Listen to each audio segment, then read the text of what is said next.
Welcome to another episode of the Successful Fashion Freelancer podcast. Thank you so much for joining me here today.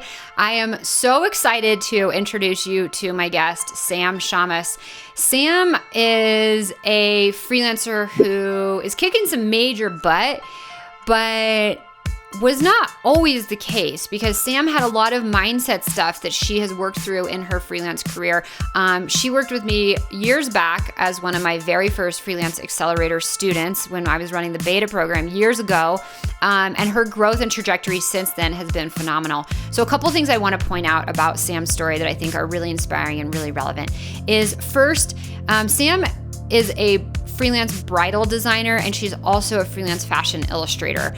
And when she was first thinking about going freelance, she actually wasn't even thinking about going freelance. She was very much set on corporate 9-to-5 jobs. She's like, it feels really stable.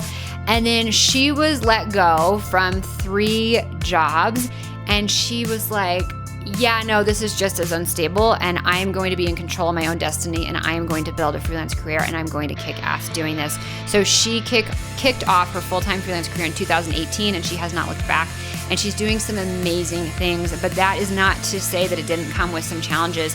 A couple of those challenges were mindset challenges, which we have found is something that we all struggle with, right? And as a freelancer in the fashion industry, it can be a big uphill battle. First of all, Sam is in bridal, as I mentioned, and she had a mindset that, well, bridal designers don't hire remote freelancers. They require people to be in-house. And so there was this block of it's not even possible for me in my industry. Well, that's not the case because Sam, as you probably saw from the title of this episode, just landed a project for $4,500 doing bridal work. And what's really cool about that is not only is it an amazingly huge dollar amount, but Sam told me that she has always, listened to podcasts and really paid attention to personal development. And she's always been like, yeah, I'm not that person that puts myself down and says I can't do things.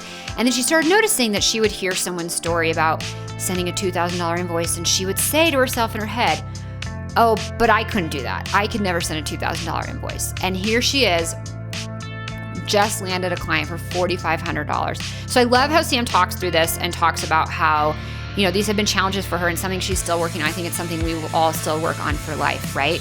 And the other cool thing about Sam's story that we don't really talk about until the very end of our conversation, but Freelance Accelerator, my program that she was one of the very first students in, not only helped her grow her freelance design business as a bridal designer, but also has helped her tremendously grow her illustration business. She does a lot of live illustrations and custom illustrations, and she's pitching venues, and she's putting herself out there, and she's setting rates and negotiating and all that sort of stuff.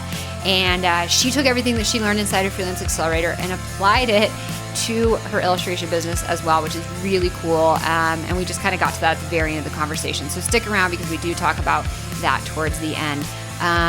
If you are interested in kickstarting or growing your freelance career, I would love to help you get started with that with some of my best free resources. You can check those out by heading over to sewheidi.com/freelance, SEWHEIDI.com/freelance. I will link that below in the show notes. It will get you all my free resources. It will also get you onto the email list so that when Freelance Accelerator opens, which is just a couple times a year, if you're interested, you can check it out and I can share all the details of how it works. All right, let's jump into my conversation with Sam and hear about how she is seeing such massive success in her freelance career. Let's go.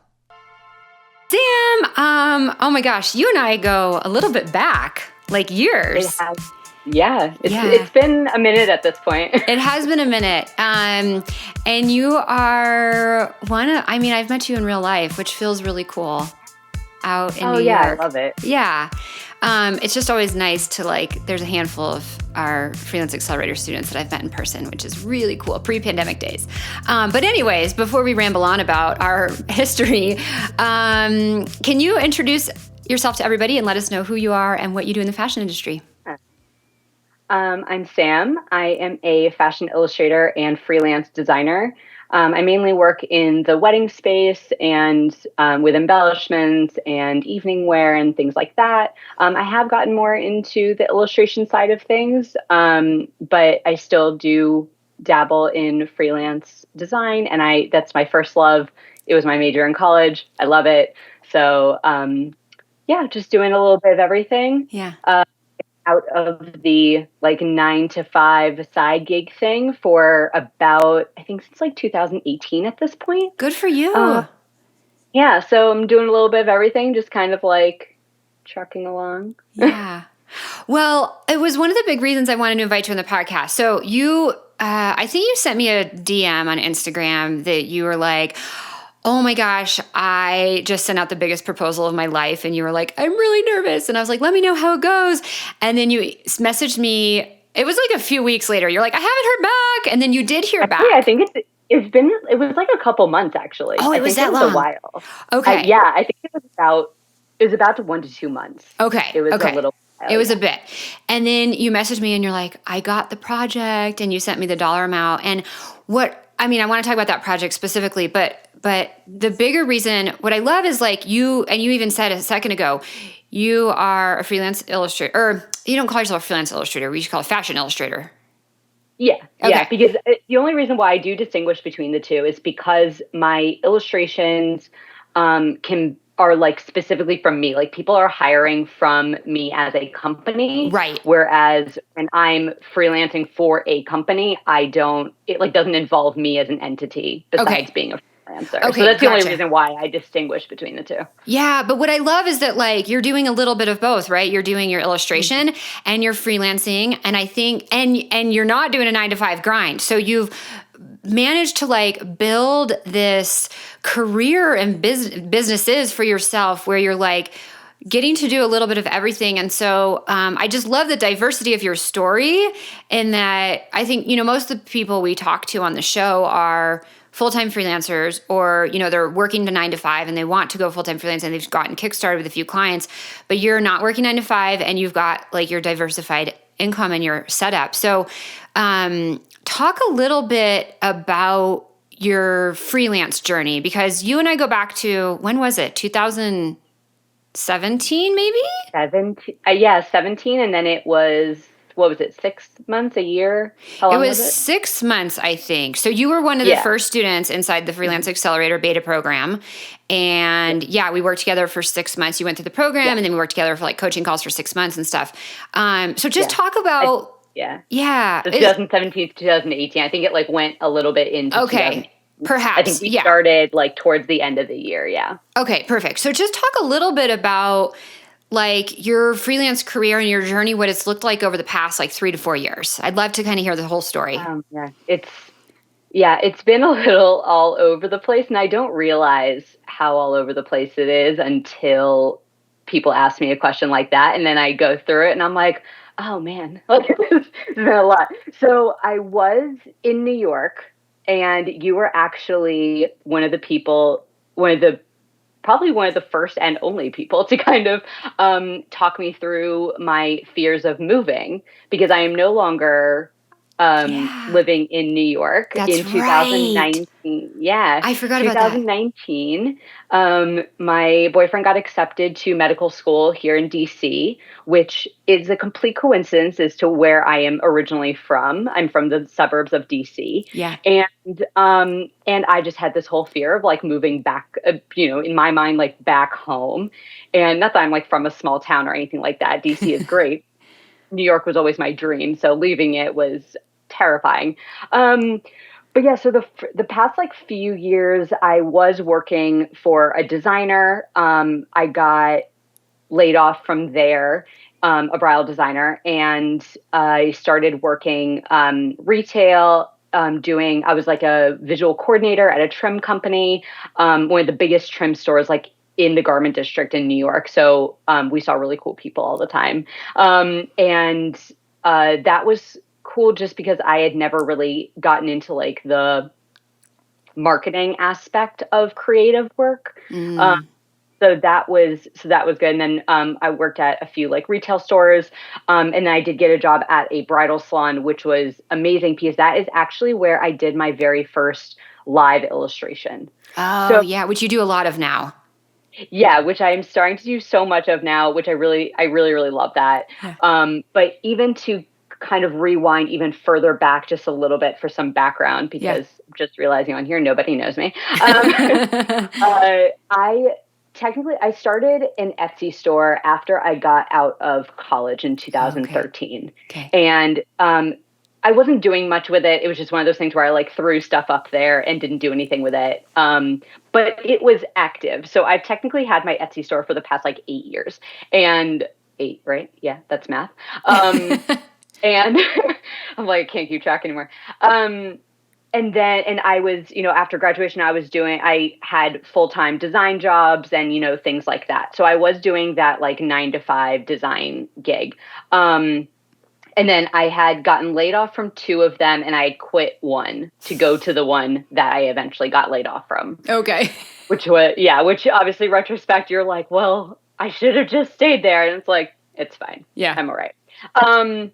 But yeah, so I started my freelance illustrations. I started with like just basic prints that I was like, oh, I have this Etsy that I'm not doing anything with. Let me throw them up there and and so my boyfriend's actually the one who, honestly, I don't remember the exact like scenario, but like I'm pretty sure he's the one who came up with the concept of like me doing custom things on Etsy. Like people send me their photos and I do the illustrations of them. Yeah. And then I was the one that like fine-tuned it and like got it running and everything like that. So I started doing that in like 2015. And this is while I'm still having like my 9 to 5s and things like that. I'm, getting laid off. I'm getting new jobs. I'm, doing this all on the I'm side. I'm doing all the things. Yeah. And then let's see. And then 2018 was when I got laid off from my last 9 to 5. And I was like, you know what? Screw this. I was always so against freelancing for the longest time because it's unstable and it can be really scary. And, especially, you're in your like early mid-20s, you're terrified of literally everything. And, the steady paycheck, the healthcare, like everything that goes along with like having a steady, secure job. Mm-hmm. What I was afraid of. But then after getting laid off for literally the 3rd time, I was like, this is clearly just as unstable as like, going freelance. Yes. I was like, you know what? I'm not doing this anymore. Like this is too much. I'm just going to continue doing my own thing, whether that's like having freelance design jobs or working full time on like my Etsy /website. Cause at this point I had built a website for my illustrations, which I have both now on there. I have my, my illustrations and like my fashion portfolio and all of those things. And also in this transition period, I did hire, not really hire, but I had like a session with her of this woman who literally her job is to critique fashion portfolios. Oh, cool. So you actually, when I had, I think you did a little crit of mine. I did. Yes, it is on YouTube. So yeah. That was actually the like refined one, which is why the notes are actually like not too extensive. And it's because I'd already gone to this woman who helps you with your fashion portfolio and she tells you what to change and all these things. So looking at the new one and the old one, my old one was like such a mess. Yeah. And my new one, I love it. It's so much better. But so now I 2019 moved to DC. I was terrified because I was like, I'm not in New York anymore. I'm not in the fashion hub. Like, am I going to be able to do X, Y, and Z and blah, blah, blah. So by the time I moved, my illustration business was like half of what I do now. Okay. Or time was like half. And so I was like, you know what? I'm just going to get like a little side job in DC, but I'm no longer going to work retail. I'd honestly rather shoot myself. And and I'm just going to, we'll see if it sustains me. Like if I have to get, another job, I will, but I'm just going to kind of like take that leap and see if I catch myself. Yeah. And now 2021 and I have yet to have that need. Yes. So, I love that. Yeah. I've only grown a lot more and so I hadn't gotten I should say not a fashion project, but I haven't gotten like a design project in a while. But then I got that project that I messaged you about and I was so excited. Yeah. that was from, just like reaching out, coming across companies on Instagram or online or whatever, Yeah. and seeing that they're somebody that really fits my specific vision, aesthetic, and just like a company in general that I would want to work for that isn't like this gigantic company that I love, Yeah. the really well-known ones. Yeah. And she happened, and we had like, her bio and stuff, and she was from Virginia, like I am, like not far from where I'm from. And so, of course, that was like my starting off when I was like, oh, we're both from Virginia, and she's former military, which my boyfriend was in the military, my mom was in the military. So like we had all these things that were in common. Yeah. And then we got to talking, and she was like, you know what, it's actually really good timing that you messaged me because I'm rebranding everything. And I'm a creative, but I'm not a designer, and I don't know, fabrics or like why something isn't fitting properly and like things. So she's more on like the creative business side. Like she has a vision and she knows how to execute it, but she needs those people in between to help her execute different things. Yeah.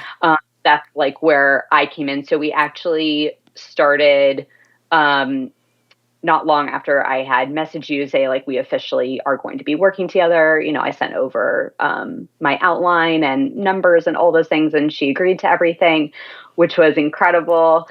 Actually, oh my God, I totally forgot. I did have another design project, but that was actually from my former fashion teacher from high school. Oh, how random. We've always kept in contact. Yeah. I actually went in and like talked to her fashion design student or fashion marketing students a few times at the high school and all of that. But she is starting a sustainable swimwear. Oh, cool.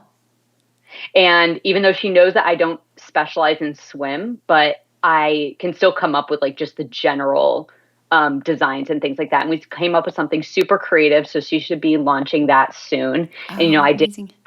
the sketches for her and all of those things. So she has a proper portfolio basically to send to factories to see if it works for her vision and stuff like that. Yeah. So, and I even told her, like, I have this freelance group that I am a part of. If you do need specifically a swimwear designer or someone to work with for that, I have people that you can contact. Yeah. So whenever you let me know. Yeah. So yeah, those have been my couple projects that have been happening recently. That's amazing. Illustration work. Yeah. Yeah. So I have a million questions. First, would you be willing to share the details of the project that you just landed that you sent me on Instagram? Yeah. Yeah, for sure. Yeah. So we share them? Oh yeah. Sorry. Yeah. If there's any specific things that you want me to like start out with. I mean, just what the project was, like what you're doing and the rate, if you're comfortable. Yeah. I say if I can remember the breakdown. I remember the total, but I think I remember the rough breakdown. Yeah. Go ahead. So the total project is $4,500. Which is amazing. Yeah. Which is super excited about. Yeah. I had never sent out that big of an invoice just in general. Yeah. Even for like my illustration work and stuff like that. Yeah. Nothing that big. How did that feel? Oh my God, it was honestly, it was unreal. And the big thing that I'm working on for myself this year, that I started this year and will full on do next year is mindset. Yeah. So just for reference, we're recording in December 2021. People won't hear this until 2022, but I just want to give people a space. So December 2021. Okay. So mindset, go ahead. So mindset. I am so good at putting myself down and convincing myself that things cannot happen for me. And I hear people say that on other podcasts and other things. And I'll be like, I don't do that to myself. No, I definitely do. Like I'll hear on, like your podcast or somebody else's like, oh, I got a $2,000 invoice for like that one invoice. And I'm like, I could never send a $2,000 invoice. That's silly. And so after I got this, I was really like, you know what? I'm not allowing myself to think those things anymore. Yeah. Like if I'm going to will this into existence, like So like literally every day, every time I caught myself being like, she's not going to agree to those numbers. No, she's not going to do that. And I'm like, no. Because it was like, you said a month or two between the time you sent it and that you like heard back, which it takes time. Businesses need time to like think about it and process it and decide when it fits in their calendar. It's like people like want a decision yesterday, and it doesn't work that way. So, okay, so you're really the whole first day that I sent it, I was a wreck. Yeah. But yeah, the breakdown was, so the way that I kind of came up with it was, I figured out that my hourly, now that I've been out of school for so long, I've had, X amount of experience, blah, blah, blah. And, as like a side note, I don't really hate the fact that I had to have all of these like retail experiences and stuff like that, for jobs, because I'm realizing now how well-rounded it makes me. Mm-hmm. I now know the production side, I know the design side, and then I know the retail side, which is something that I never would have had to experience if I hadn't gotten like those layoffs and stuff like that. So when I'm building this invoice and I was trying to think of like my hourly rate and stuff like that, I really did put all of that into perspective for myself. I'm like, no, I have this and this and this and this that I can bring table, so I'm going to set my hourly rate at like $50 an hour as like a base. Yeah. And then I will adjust it, per project or whatever it is. So the two things that this designer needed, well, first of all, she does bridal. Let me start with that. Yeah. She does bridal separates. Okay. And so her whole like, company mission basically is to bring it, first of all, inclusive sizing. Oh, cool. So anywhere from a 0 to a 20. And then she does want, after she like kicks it off and stuff like that, she does want to go bigger than that as well. And she is a minority business owner, which cool. was also a minority. It was very important to me to be able to like connect with other people that were like that. Yeah. And she's building a team right now, but she's essentially by herself. And she wants to do like mix and match pieces. So nothing super crazy. Like she's really, crepe wide leg pants, crop tops, some are lace, some are, whatever. So, so I'd reached out to her, like I would, do you need any design help, blah, blah, blah.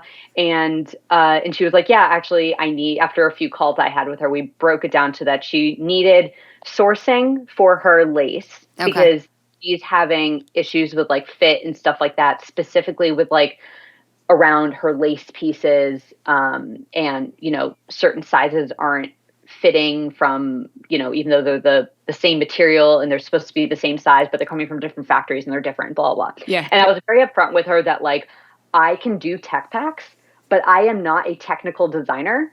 So I can do fittings and stuff like that. I've done fittings, but, I am not going to be the one to do like grading or patterns or anything like that. Like, I'm going to be so straight up with you. I hate patterns. I am a draper. I don't like anything that has to be super technical, like 1 inch here, half inch there. That's not me. I don't do that. Like the POM, you're like, yeah, no, not happening. Yeah. No, I'm not that person. Yeah. But when I'm fitting something to a person, like, fit models and stuff like that, that's what makes sense to me. Yeah. So she needs sourcing for her lacing, and she needs tech packs done for the 18 pieces that she has in her collection currently. Yeah. And she uses this site that I had never heard of before called Enabled. Have you heard of it? No, I haven't. What is it? It's basically an all-inclusive website for design brands that you can have, like, they basically put the tech pack together for you, so you don't have to use Excel or anything like that. Oh, interesting. You can upload photos, the tech sketch, like all the things that they have you, list out all of your materials, like all these different things. So yeah, it's NABLD. Oh, I wrote down enabled, like NABLD. Yeah, that I honestly, I had the hardest time remembering what the website was NABLD. for a while. Yeah, I'm going to look it up for sure. Yeah, interesting. We'll link to it in the show notes. Yeah. Yeah. And I think they actually did like Project Runway or something like that. Oh, wow. One of the people that was on there, they used it to help them organize for like their collections or something like that. So she said she wants to be as digital as possible. And she wants to do everything through this website, and they do offer help if you do need help with sizing or tech packs or anything like that. They offer that actually through their website. Okay, gotcha. But it's extra things that you have to pay for. Right. So that site was actually charging, I think, $600 or more per tech pack. Okay.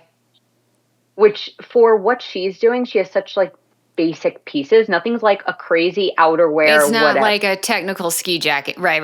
Yeah. Yeah, like there's nothing super intense about it. So I was like, $600 for a tech pack is kind of crazy because you have 18 pieces. And a lot of those details, like the BOMs, are going to just be like save as, make a few changes. Yeah. Totally. Yeah. And so I was like, since you have 18 and you're paying like for all 18 at once, I'll basically break it down to like $200 a tech pack. Yeah. Per piece. So that, and I did want to emphasize that to her. That was one of like the emails, like in my follow-up that I was like, please confirm the amount of pieces so I know how much to like make this invoice for. Yeah. I didn't want her to think that it was going in like sets. Like one tech pack was like a set. Right. A top and a bottom. Right. I was like, no, there's 18 of them. So it's 18 times 200. Yeah. Not like a top and a bottom times 200. Right. Again, I'm making all these things up in my head as to why she wouldn't be paying this amount. Yeah. And then you're like, no, it's like just because the top and the pants coordinate, that's 2 tech packs, not one. It's 2 separate pieces. Yeah. But you're like, oh, she's never going to go for that. Yeah. So that was the breakdown for that. And then the sourcing, she only needs like 3 laces or so. And so I said that I would be the one to like coordinate with her contacts and, those type of things. And I would have the samples like sent to my house and blah, blah, blah. Yeah. So I can take a look at those. So I broke that part down to be 900. Okay, gotcha. Because she said it shouldn't take more than like I don't know, like a day's work, one full work days of work. Right. And I was like, you know what? I feel like a day is kind of not realistic. So I was like, let's make it 900 and we're going to make it 1 to 3 days. Yeah. Yeah. Because she just moved from Virginia into DC. Yeah. So she's only like a 15-minute drive from me now, or like 10 minutes. Yeah. So, and she has everything in her house. So I said that, I can come over and look at the samples with her and like all those things. Yeah. So, so yeah, that's how I kind of broke it down. Now we're just in the process of getting the sizing worked out, and she's getting her patterns back from her original patterns back from a factory. And then we will go into the whole process. But we did say that further down the road, after we get kind of through this like roughy, bumpy point, is that I would be monthly with her, like just have like a monthly retainer. Oh, amazing. Yeah, for any like new pieces. We haven't figured out like what that actually looks like yet. Yeah. It's the logistics. But yeah, I was super excited. I was like, yeah, there's no reason why neither of us should be nitpicking on like hours or amount worked, whatever. Like I'd rather just have like a flat retainer fee. And if 1 month is super busy, 1 month is super slow, they all just kind of even out because I really like to be in this with her for the long haul. Yeah. So yeah, we're moving along with it. I love that. I'm so excited for you. Congratulations. This is such a big success and such a big win, especially like, I have to point out another thing. So you mentioned on our conversation right now, the mindset of like, oh, well, I could never send the $2,000 invoice. And here you're sending $4,500 invoice, just saying, but more than double. But something else that I specifically remember about working with you originally, you were like, well, I don't really know if freelancing is possible in the bridal industry because the bridal houses, right? They're kind of, is that a fair, bridal brands? Why do I feel like the brands. The brand. Why do I feel like they're houses, but maybe not. You had a long list of excuses and reasons as to why it was not possible to freelance in your category because they're so protective of their designs and they need everybody in house because, gosh, somebody could steal the idea, or I can't even remember all the reasons that you were like, I don't know, it's not quite possible for my industry. Do you remember having that mindset? Yeah. I mean, I'm not going to lie though. I'm not entirely out of that either, Okay. because a lot of the brands that I still do try to reach out to, Yeah. they say they only take people in-house. Okay. Fair. And so I kind of go halfway with it. Like, Okay. it's not impossible, but it's not as just like free flowing as like ready to wear brands are. Right. Right. But that's also because bridal itself is so small. Like, there are Yeah. so few Yeah. wedding brands Yeah. in, like, just in general, versus the like millions Of like activewear or totally. activewear or whatever brands out Yeah. there. So I do have to take that with a grain of salt, Yeah. because my pool is so small. But there's also a lot fewer people like you that like specialize in bridal, where there's so many more people that specialize in active. So in a way, it's almost like Kind of like evens out. I think it does even out. I guess it's about finding them. It's a numbers game. It totally is a numbers game. Yeah, it is such a numbers game. And so you found this woman on Instagram, is that right? Like just by like looking at hashtags, or who knows? I actually can't even remember if I found her first through Instagram or if I was just doing some random Googling. Okay. I really can't even remember. Yeah. But I'm just trying not to let the all the no's and all of the I'm trying not to let that small pool intimidate me. Yeah. Because like you said, I will come up with 1.5 million excuses as to why I can't do something. Yeah. But it's a matter of not necessarily like ignoring that list of excuses, but just being like, so what? Get over it. Go past it. It's just like, an extra challenge and I can get through that. Yeah, it's an extra challenge, and if it works, it works. If it doesn't, it doesn't. I'm at this point where like I just don't even care if something doesn't work out or not, because I'm like, I've gotten through this shit before. Like, I'm just gonna move on. Oh my God, I love that attitude so much. That's such a good attitude. And you always like learn from something. If it doesn't work out, you learn from it, and then you figure out you do a little different next time, and you do better. Yeah, exactly. That's amazing. That's amazing. Okay, so have you started the project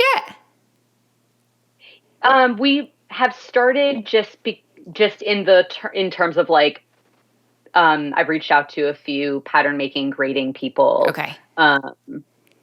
And we've had a conversation with a couple of people. Okay. But she's essentially waiting for the patterns to get back to her from an overseas factory. Okay, and gotcha. that Right. For numerous reasons, but she's trying to get the original patterns back now.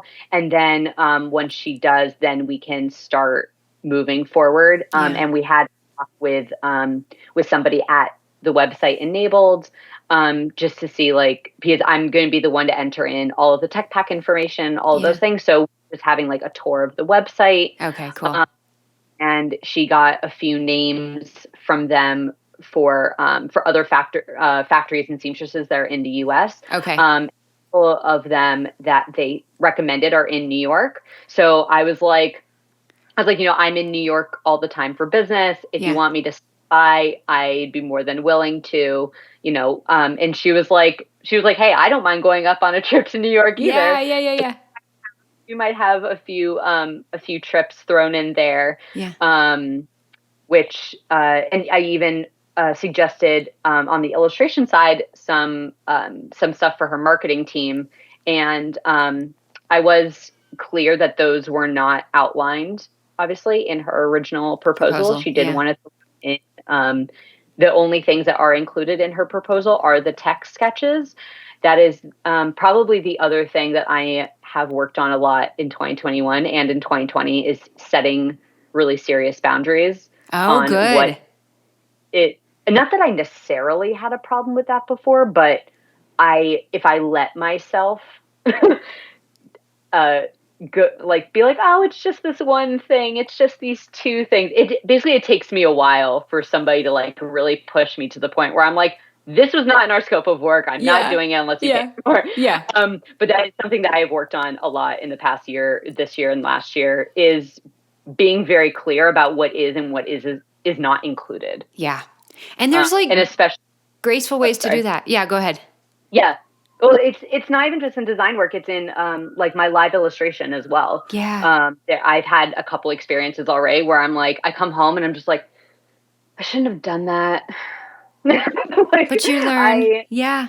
yeah, exactly. Which that's the other thing about mindset as well, is if something upsets you and it's your fault, you didn't charge somebody enough, you didn't set the hours correctly, you didn't do this, you didn't do You that. did the extra You're thing like, that wasn't in the proposal. yeah, Yeah. yeah. You just you learn from it, and then again, you just move on. Yeah. It's just moving forward. Be Yeah. like, all right, I'm gonna hate myself for like 5 minutes, and I'm going to get over it, and I'm just gonna again move on, because it's nothing is going to help the situation by like brooding on it. And I'm Yeah. definitely that person that like I will be all in my head about it. Yeah. So Yeah. moving That's good. I love all the mindset stuff that you're working on. It's so, I mean, I don't know. It's become a lot more common talk to like just talk about mindset. And I think a lot more people are aware and familiar with it now over the past multiple years, but it's a newer thing. And I think it can sound sometimes a little bit like woo woo, like you got to get your mindset figured out. But like, it's so true. It's like the root and the foundation of everything in life, whether it's your career, your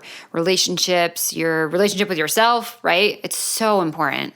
So I love that you're doing that. Yeah. I was always that person. I was like, if it's not something tactile, like I'm so down to earth mindset wise, Yeah. that I'm like, I was always that person. I was like, that's too woo woo for me. Like that doesn't make any sense. Yeah. I don't understand it. And then, and I've talked about this on Instagram too. I'm like, I'm not that person. I am not like that manifesting person. But when it works, you can't deny when something works. Totally. And I'm not going to question it. Yeah. Yeah. If by me, getting into a correct mindset is going to make me more jobs and more money, then I'm going to be all for it. Let's do it. Yeah. Let's bring 2022 in with like a huge bang and be like, you know what? This works. So like, let's do more of it.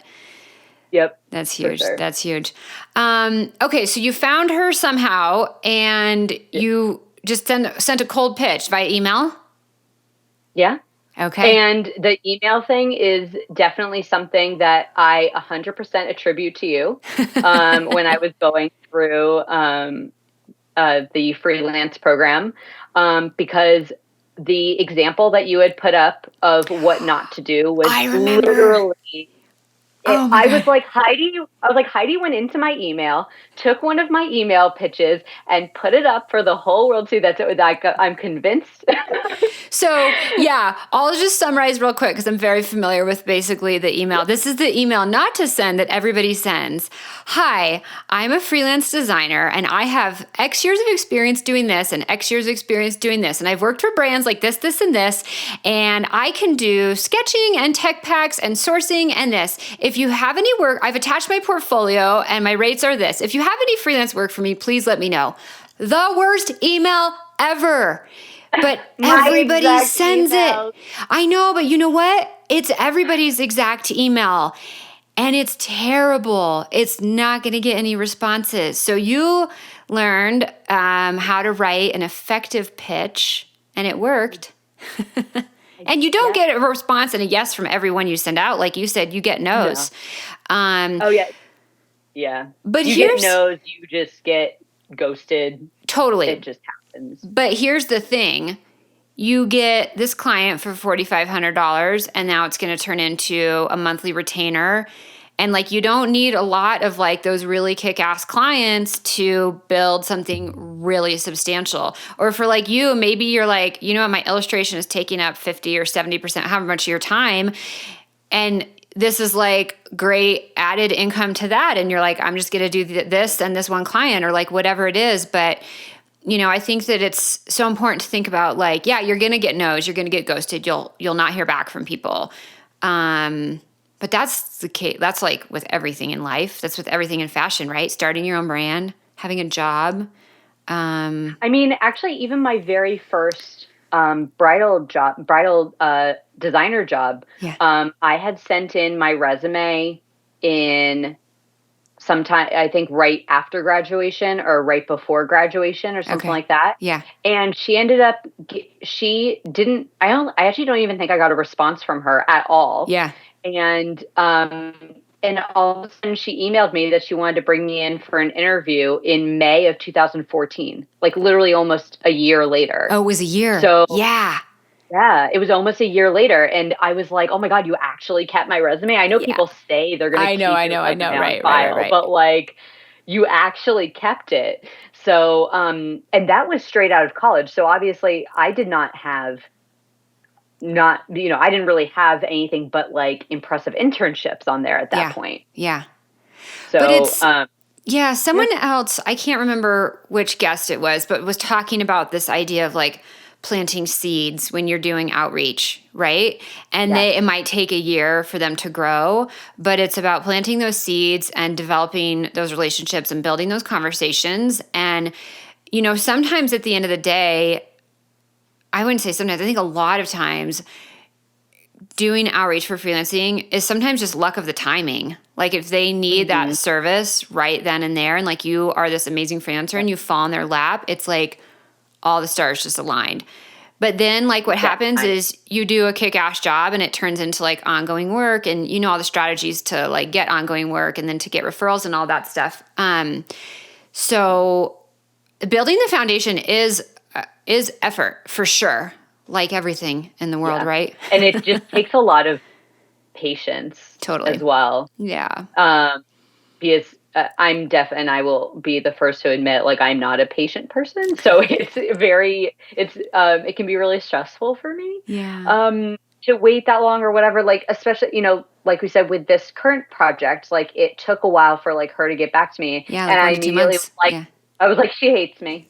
Like, I bid too high. It was too much. Yeah. Yeah. Totally. Or just like in general, she's going to be like, oh, I decided like not to do it, or, whatever. The project's whatever canceled. like jaded excuse I can come up with. Like that's what was happening. And so, and then when she emailed me like, hey, I was just, really busy, because she has her full-time job as well. She's trying to start this like on the side essentially. Okay.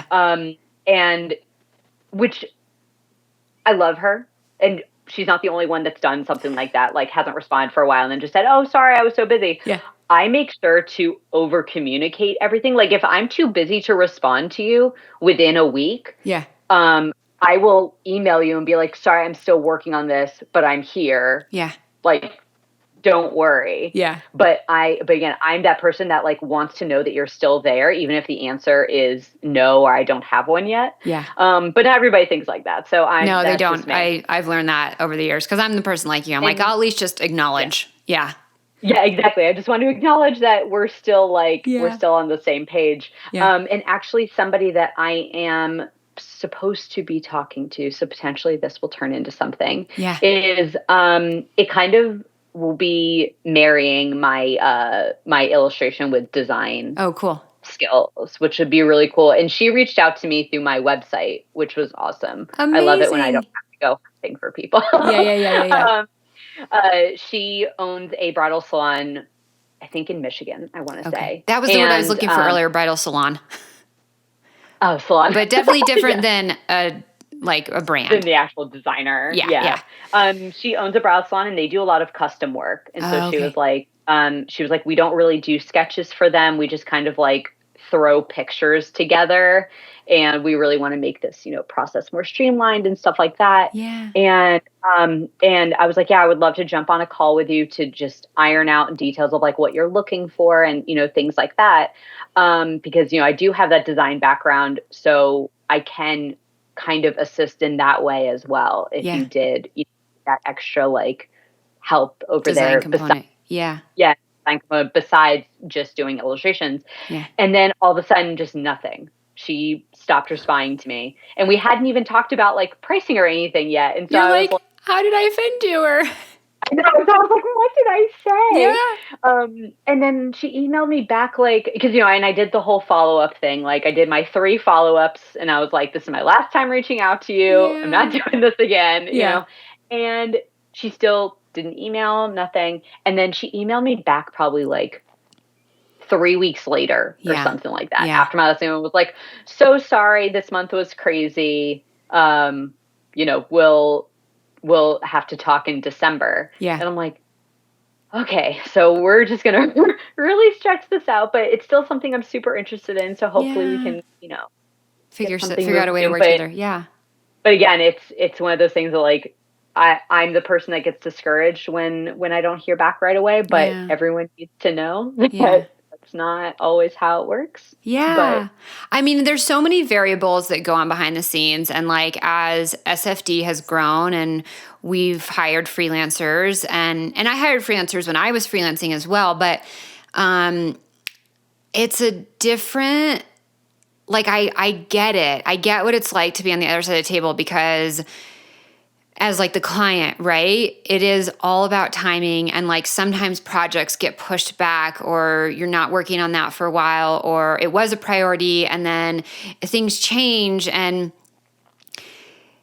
I totally get it. Like I'm not saying I don't want to be the one that like doesn't reply for 3 weeks or however long because that's just not really my character. But like I get now when that happens.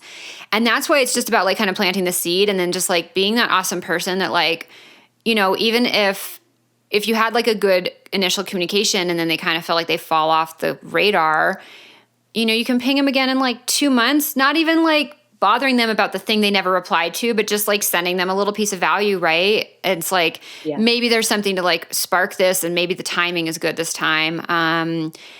And then it just takes those few clients that you get, right, that then can turn into ongoing projects that can turn into retainers, and that's where you build the foundation. And then you start, you know, building the referral sort of wheel, and stuff can grow really, really fast.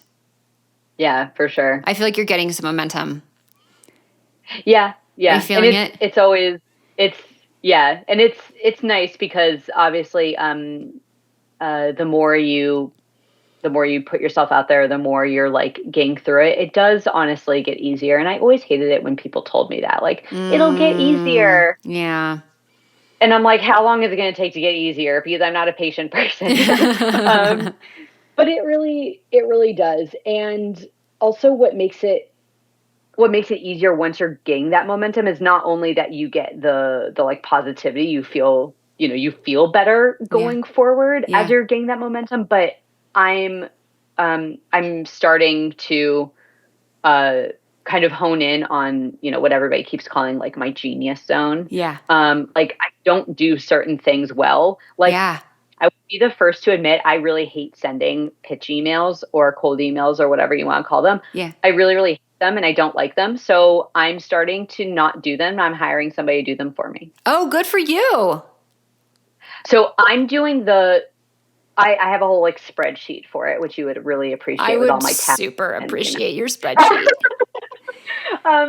But I have designers in one tab, which I've decided like I will take care of those myself because, you know, like you say over and over again, like things need to be personalized. You need to show your personality through your emails and stuff like that. And I'm like, nobody can show my personality better than I can. Mm-hmm. So I will deal with that. But as far as like outreach for illustration goes, I have all these other tabs for like venues and planners and, you know, surrounding areas and like all these things. And I've hired somebody to do that for me because I don't want to, and I don't have the time. Yeah. And I'm totally okay with that. No one ever told me that was like an option or was like, you can hire somebody to do this. You can outsource anything. You can outsource anything. Yeah. But I just never thought that it was something that I should outsource because it needs to be, you know, personalized and things like that. But what I did for my VA was I gave her the template. Yeah. And I was like, this is where things need to be personalized. This is where you need to go through their website and see what's great about their portfolio and stuff like that. And then here's my little blurb at the bottom. And, you know, you sign it and you send it. And I come up with all the contacts for her. So she doesn't even do that like research portion of it. Oh, to find who to reach out to. Yeah. Yeah. But it's something about hitting that send button that really trips me up. And I don't know what it is. Yeah. Interesting. But I'm done trying to find out why I hate it. And I'm just outsourcing it. Get it off your plate. That's smart to like acknowledge that and then to like take action on it. I think is so smart, right? So I didn't go anywhere, honestly. I would sit there with my list of people to contact, And it's this big long list. And I'm like, great, I have all the contacts. Now I need to make all these emails. And I don't want to make the emails. Yeah. And then that can just be like such a mental drain that it's like, this isn't even worth it. So I didn't realize, and I know we like spent the majority of our conversation talking about this project and your design stuff, but it sounds like you've taken a lot of the Freelance Accelerator strategies for like pitching and outreaching and maybe even like pricing and negotiating and all that stuff and applied them to all of your illustration stuff. Yes. Oh, 100%. Oh my gosh. Okay. Let's talk about that for a few minutes. Like I had no idea you were pitching venues, because, so we'll just elaborate, cause maybe it feels second nature to me cause I follow you on Instagram, I see, but like you do a lot of live sketching at like holiday parties or weddings or any type of like event, right? Any type of event. Okay. So it's really been my like goal at this point to really connect with any, because I work at like, or I guess my target market is like a really luxury wedding market. Okay. Wedding and events. And I just love the people that just want to like throw all their money at their wedding. I'm like, yes, do it. I'm surprised you like me because I did not. I did like negative that. We like no, I love did like a quick elopement with our family. Yeah. Okay, gotcha. So that's what's funny is that I personally would not do that, but I love the people that do. I mean, there's tons of people that do, and that works for them. So yeah. Yeah. But so looking up all of, I still base myself here and in New York because I still go up for like every fashion week and stuff like that. Yeah. So, and obviously it's so easy to get back and forth from DC. Yeah. And you've done some like really cool, like behind the scenes live sketching at Fashion Week too. At Fashion, have I? Oh, well, I've gone. You just posted something.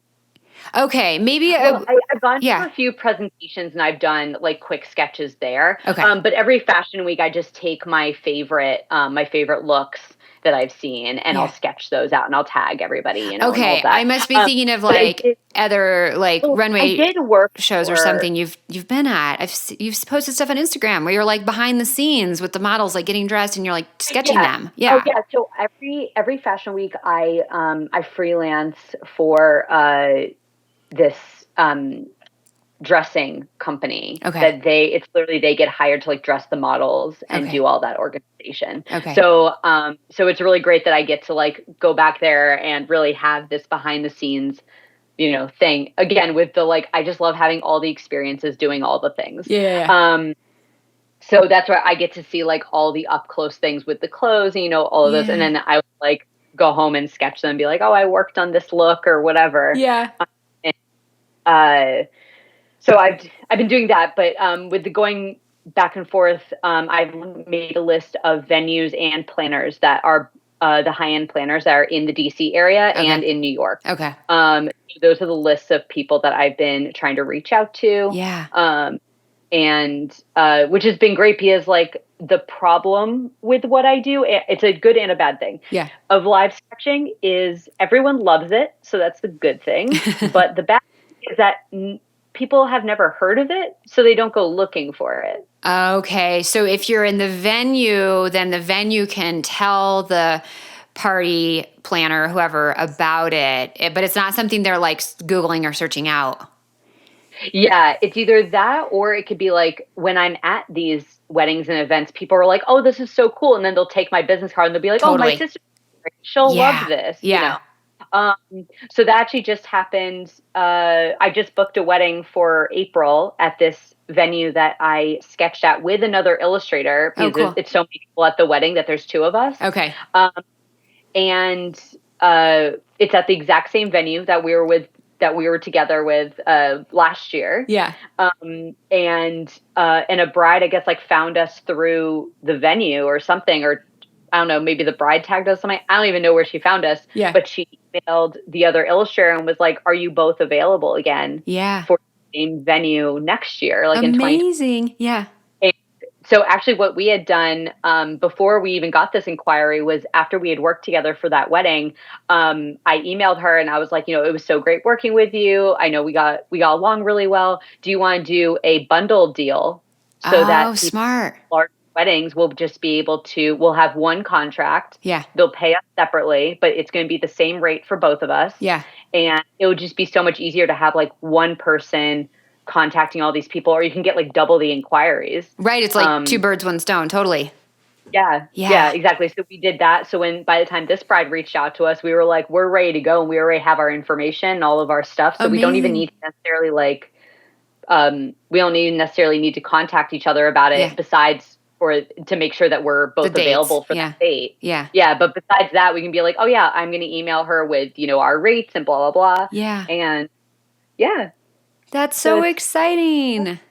Yeah. I feel like you've learned and this is a constant evolution in life and career and business, but I feel like I'm hearing all these really cool just sort of strategies that you're implementing, as you get smarter each and every year that you do this, and you're like, oh, let's do this. Right. And it's all just building the foundation of your business to help you kick more ass without having to do more work. Yeah. It's definitely just a process. I always, listen to podcasts or other people's experiences, and I'm frantically making lists of all the things I need to do. Yeah. And I'm that person that wants to do everything at one time. Yeah, me too. Yeah. And when it's not done, by that next weekend, I freak out and I'm like, I'm never going to get anything done. Yeah. So yeah, it is every single year just trying to nail down, one new strategy or one new thing or hire one more person or whatever. So this year, actually, no, it was last year or the beginning of this year was my first time actually outsourcing something. That's a big step. Yeah. And I was like, is it, worth outsourcing and blah, blah, blah. But I'm looking at a list, right now, on my wall. I have a list of things I want to outsource eventually. Yeah. Having everything written down in front of me is definitely makes it easier to make it a reality. Yeah. But also I think the important thing is realizing what works for you and what works for somebody else is not the same thing, or vice versa. It's definitely been easier over the last couple of years listening to other people's, interviews and strategies and stuff like that. And instead of trying to twist it around so much to make it work for myself, just being like, that's not a thing that's going to work for me. Totally. And that's other people, want to do X, Y, and Z, and I hate Y and Z and maybe a little bit of X. So this is not going to work. I'm like, you know what? That's not going to work for me. Yeah. And I will find something else. Yeah. That works for me. Yeah. So I think that's really where the key is admitting and implementing the things that actually work for you. Yeah. Versus what everybody else is doing. Just trying to do everything. Yeah. Yeah. Just do all the things. Yeah. That's a lesson I feel like I've learned over and over. I totally get where you're coming from. Yeah. Sam, this has been so much fun to chat with you and hear about all your amazing growth. I clearly perked up at the $4,500 design project with the tech packs, but I think I got a little bit tunnel vision talking about that, but so many props to you on building your whole illustration business and growing and kicking ass on that. And I know that's what you do a majority of your time because I see that on Instagram. So yeah, congrats on all of it and kicking ass as, I guess, 3-year celebration of working for yourself. Yeah. Yeah. Actually, well, 3.5, depending on more. Yeah. Yeah. I was going to say might even be more than that. Yeah. Yeah. Depending on when you left in 2018. Yeah. Yeah, and I'm learning to actually, I did hire a business coach last year. Yeah. She's been incredible. Good. And so I've been making actual goals and trying to hit them instead of just looking at them and just staring at them. But yeah, it's a process. It can't be done all at one time as much as I would love it. Yeah. It's honestly, it's something that you have to go through it to be able to. I feel like you can't. Yeah, I don't even know how to explain it properly. I will just quote. I literally saw this yesterday when driving, and it was this big I don't know. I'll say tricked out, but this big truck that was like pretty robust truck. And then on the back of it was this sticker. It was like big. It was like the whole size of the back bumper, like these die cut letters. And it said, "The pursuit is," and "is" was in quotes, "the pursuit is happiness." You know, the saying is the pursuit of happiness. And I was like, no, that's beautiful. The pursuit is happiness, right? And so I bring that up because, I just saw it, so it's fresh in my head, and I loved it so much. But you're commenting on how, like, you're going through this and you're learning and all this other stuff. And I'm like, that is the happiness, though, right? It's not, the happiness is not the goal at the end of the sprint, right? The happiness is the sprint, or in life, more like the marathon, right? That is like, I still have to tell myself that. I know, every day. We do. Yeah. But like, you're like, I've learned all these things and all this stuff over the past 3 years, and that's the happiness, though, right? Yeah. So, and honestly, I don't realize things like that until, I do things like this. Like, I talk to you about these things. And I'm like, oh, I did do a lot of things. Yeah. Like, give yourself some credit. Yeah, I literally have just like no idea. Just when you're in it so much, you don't realize all the things that you do or that you learn. Yeah. And of course, you get. I don't know if anybody else is like this, but I get tripped up when people are like, "What's the one thing you've learned, like being a business owner?" And I'm like, I don't know. That this shit's hard. I don't know. Yeah.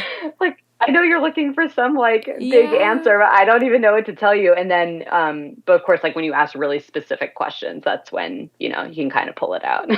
Well, so I'll just toss it out because the timing feels impeccable. What's the one thing nobody asked you about being a fashion freelancer that you wish they would? The question I ask everybody at the end of the interview. Yes. No pressure.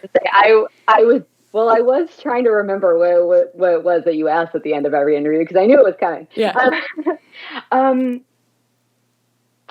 think nobody realizes like all of that extra work that goes into it, either like finding people or running your business or whatever. Like, people just see the things that you post on Instagram or the end result of things. Mm-hmm. Nobody knows the behind the scenes stuff, but nobody thinks to ask about it either. Yeah. Nobody asks, like, how did you get that client? Mm-hmm. Nobody asks, like, how did you come up with your rate, or why are you charging that much, or like, what are the, exact things of your project or whatever.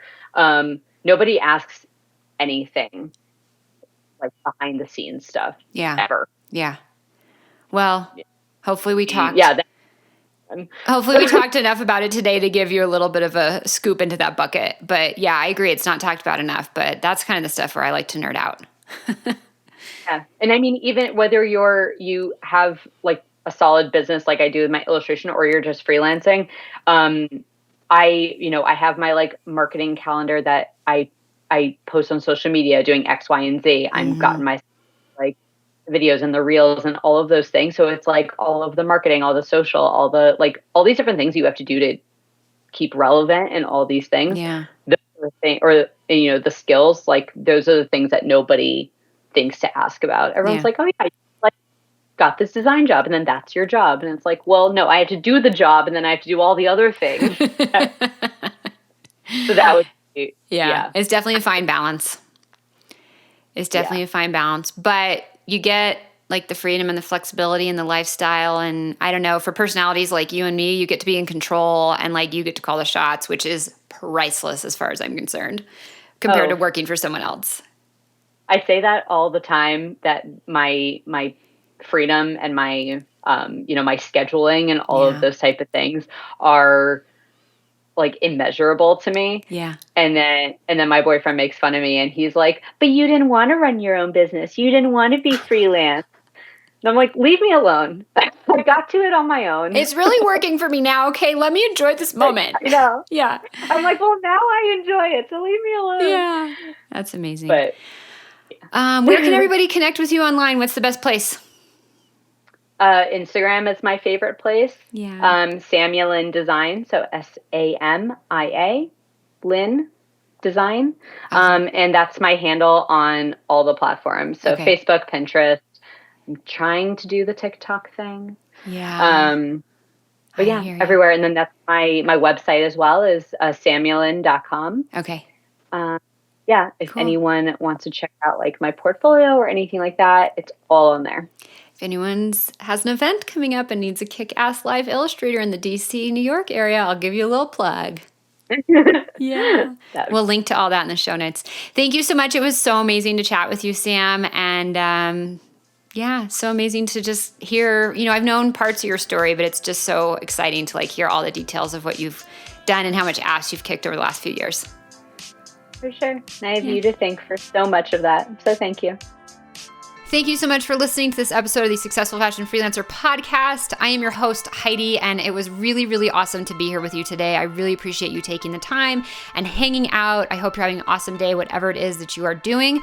I also owe a big thanks to two people behind the scenes who help make sure everything runs smoothly on the podcast. That is Tara, my right hand, who coordinates the guest and makes sure that we have shows that come out, as well as my husband, Mark, who does all of the editing and tech to make sure that the audio sounds good and that the files get delivered to you in a nice, pretty way.